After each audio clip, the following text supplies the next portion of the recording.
AGA victory that turned heads across junior golf.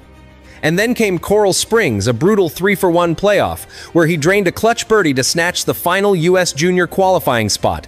It wasn't given, it was taken with nerves of steel. By the time he teed it up in Dallas, the buzz was deafening.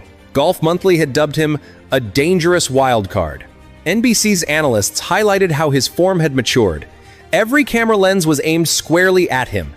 Every swing, a headline waiting to happen. For Charlie, this was both a dream and a test. But as he stepped to the first tee, eyes locked forward and Tiger trailing just steps behind, the tone was clear. He wasn't here to be watched. He was here to compete. The walk, the demeanor, the calm, it all looked right. All the ingredients for something special were there. But no one, not even Tiger, could have predicted what followed next. By mid-morning on the 21st of July, the buzz had turned into stunned silence. Charlie Woods, after months of steady progress and hype, opened his U.S. junior amateur campaign with a shocking 81-11 over par, leaving him tied for 242nd out of 264 players, from contender to long shot in just 18 holes. It didn't take long for the wheels to wobble. On the front nine, Charlie couldn't find fairways. Off the tee, he was uncharacteristically erratic drives, leaking left, pushed right, or landing short in thick rough. The result? 2 double bogeys and a string of bogeys that ballooned his score early. What started as a nervous stumble became a full-blown slide. Golf Monthly described it bluntly. An uphill task before day 2 even began. There was no sugarcoating this one. By the 5th hole, the gallery energy had shifted. The cheers turned into hushed murmurs. Phones came down. Cameras pointed less frequently. Everyone was watching, but now with concern, not curiosity. On the back nine, there was the slightest flicker of fight. Charlie carded 2 birdies, including a smooth 12-foot putt at the par 3 13th. But by then, the damage had been done. The rhythm never returned. The confidence didn't resurface. 1 step forward, 2 steps back. What made it harder to ignore was the body language not just Charlie's, but Tiger's. As reported by Yahoo Sports, the defining visual was this. Charlie glances up at Tiger, then back down again. A quiet, weighty moment. No words, just the shared realization that things were spiraling. Charlie walked off the 18th green without celebration, without acknowledgement. Just a slow walk back to the clubhouse, cap pulled low. A round that started with fireworks ended in near silence. This wasn't just a bad day, it was a full-on unraveling. It's one thing to watch a rough round unfold in real time. It's another to break down the numbers afterward and realize just how bad it really was. NBC Sports and WFAA didn't mince words. Charlie Woods had one of the worst statistical performances of the day at Trinity Forest. Start with the driver. Charlie hit just 3 of 14 fairways, among the lowest in the entire field. And when you're playing a championship setup, starting every hole from the rough, or worse, you're already digging a hole. The fairway stats alone told the story of a round that never got started. And it didn't get any better around the greens. Scrambling the ability to save par after missing a green was nearly non-existent. Time after time, Charlie missed the target, then compounded the mistake with either a poor chip or a missed short putt. His scrambling percentage hovered in the danger zone, putting even bogey in doubt more often than not. Then came the flat stick. Putts per hole, a full stroke above the field average. On fast, firm greens like these, that number is the difference between staying in contention and sinking fast. NBC pointed out that Charlie had 35 putts while most players inside the cut line had 28 or fewer. And momentum? 4 double bogeys don't just hurt the scorecard, they shatter any attempt to build rhythm. Each time it looked like he might stabilize, another big number dragged him deeper into the leaderboard basement. In total, Charlie finished 12 shots behind the projected +2 cut line for match play. 12. That's not a stumble, it's a collapse. By the numbers, he didn't just struggle, he was outclassed. And that cut line? It got further away with every single swing. As Charlie Woods walked off the 18th green at Trinity Forest, the cameras didn't just follow him, they panned immediately to the man trailing behind. Tiger Woods, hat low, arms crossed, eyes fixed straight ahead. No words, no reaction. Throughout the round, Tiger walked every step inside the ropes. But what stood out wasn't his presence, it was his silence. In past appearances, we've seen him crouch beside Charlie, offer tips, fist bumps, even laughter. But on this day, the usual support system was eerily quiet. There were no pep talks, no whispered encouragements, just the sound of gallery murmurs and cleats crunching on Bermuda grass. Multiple reporters picked up on it. Yahoo Sports described Tiger as visibly tense but composed, while Golf Monthly noted his expression never changed even after Charlie's fourth double bogey. That stillness, that unreadable look, said more than any words ever could. And maybe that's what made it all feel heavier. For once, it wasn't just about a struggling teenager on a big stage, it was about what this moment symbolized for them both. A generational torch, flickering in the wind, the greatest golfer alive watching his son falter in front of the world. Not as a coach, not as a cheerleader, just watching.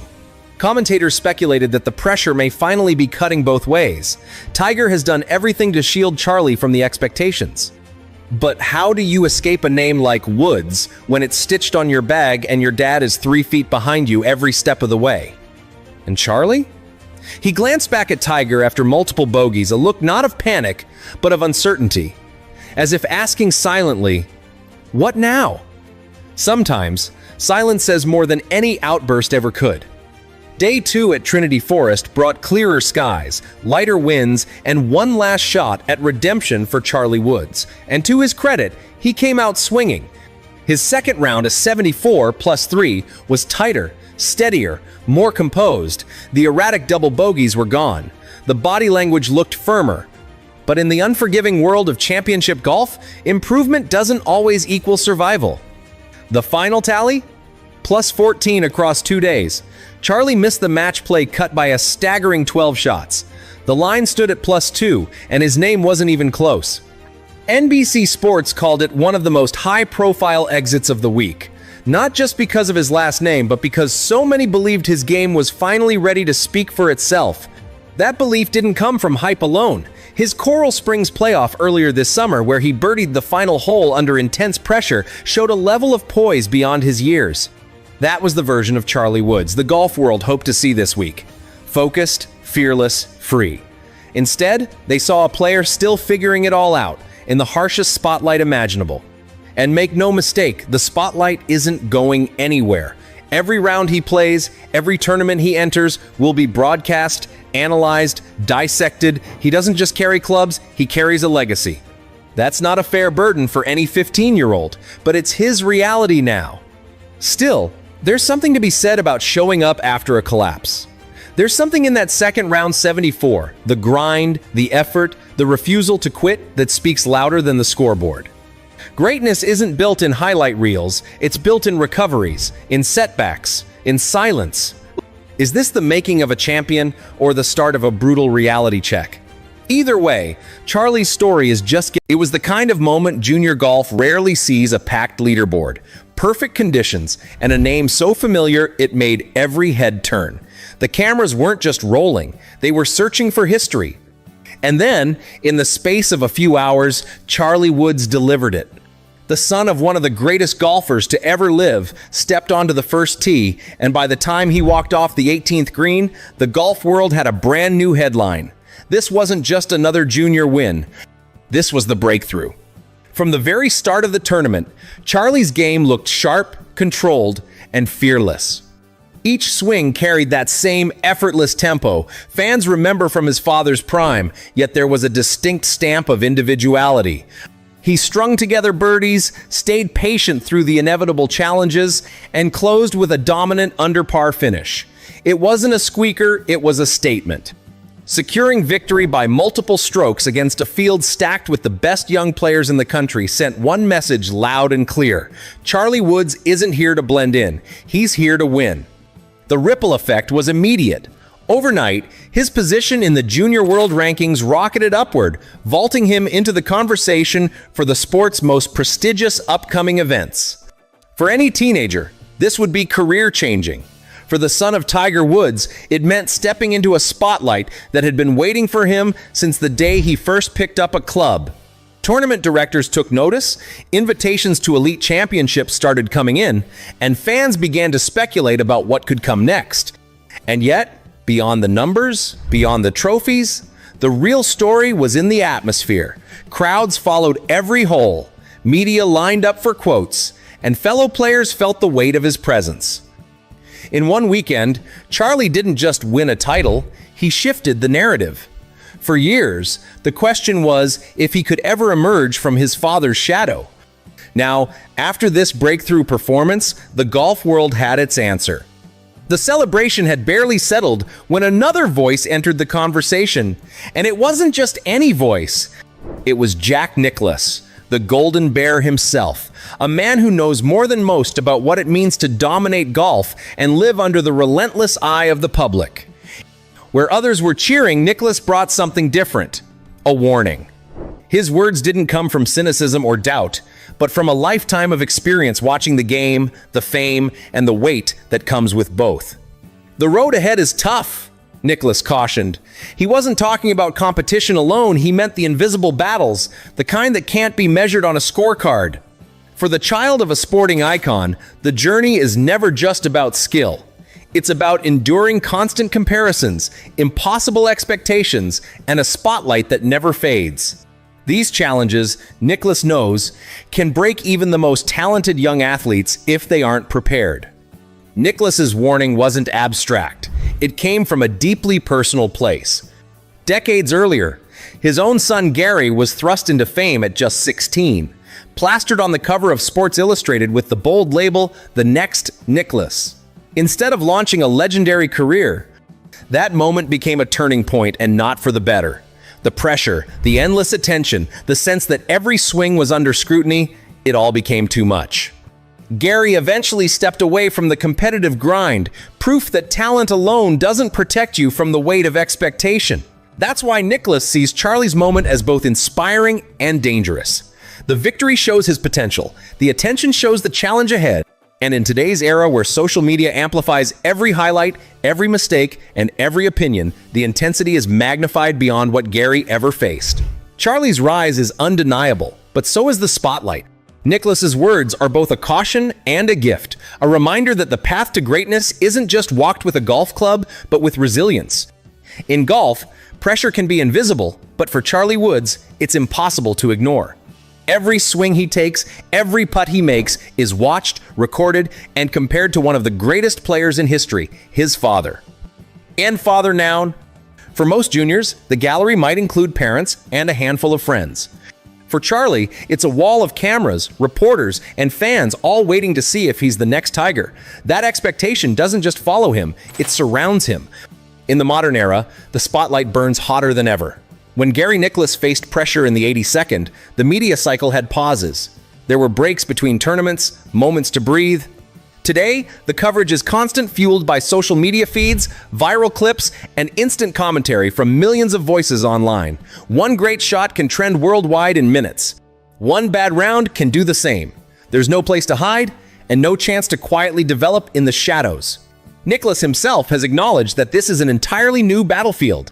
He's quick to praise Charlie's beautiful golf swing and poise under pressure, but he also questions whether the teenager can truly grasp the magnitude of what's ahead.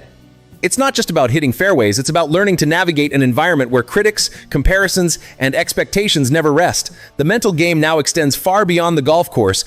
The irony is that Charlie's own success fuels the very challenge he must overcome. The more he wins, the bigger the headlines. The bigger the headlines, the greater the scrutiny. It's a cycle that can inspire or exhaust, depending on how it's managed. For Charlie, mastering his craft will be only half the battle. The other half will be building the mental resilience to carry the Woods name without letting it crush him. And in the eyes of those who've walked this path before, that might be the greatest test of all. For Tiger Woods, this isn't just about raising a champion, it's about raising his son. He knows better than anyone how unforgiving the world of golf can be, how quickly praise can turn into criticism, and how the demands of the game can consume every part of a life. That's why, even in the glow of Charlie's victory, Tiger's message has stayed consistent. Let Charlie find his own way. Winning is important, but loving the game is essential. Tiger's role is a delicate balancing act. He's a mentor with unmatched experience, but also a father who understands the risks of pushing too hard too soon. Instead of chasing every tournament, Tiger carefully chooses where Charlie competes, weighing the challenge of the field against the benefits of rest and growth. It's a strategy built not just for short-term wins, but for building a career that lasts. Shielding Charlie from unnecessary distractions is part of the plan. While the spotlight is impossible to escape completely, Tiger works to control its intensity. Interviews are limited, media opportunities are selective, and the emphasis is always on preparation and improvement rather than publicity. For Tiger, protecting his son from burnout is as much a priority as helping him shave strokes off his game. At the heart of it all is a shared understanding between father and son. They've walked fairways together since Charlie was old enough to grip a club, and they've faced pressure-packed moments as a team. But now, as Charlie steps into the competitive world on his own, Tiger's role is shifting from leading every step to letting him take the lead. It's a transition filled with pride, caution, and the hope that the lessons Tiger learned in the toughest moments of his career will give Charlie the tools to write his own story. The victory may be in the books, but for Charlie Woods, the real journey is just beginning.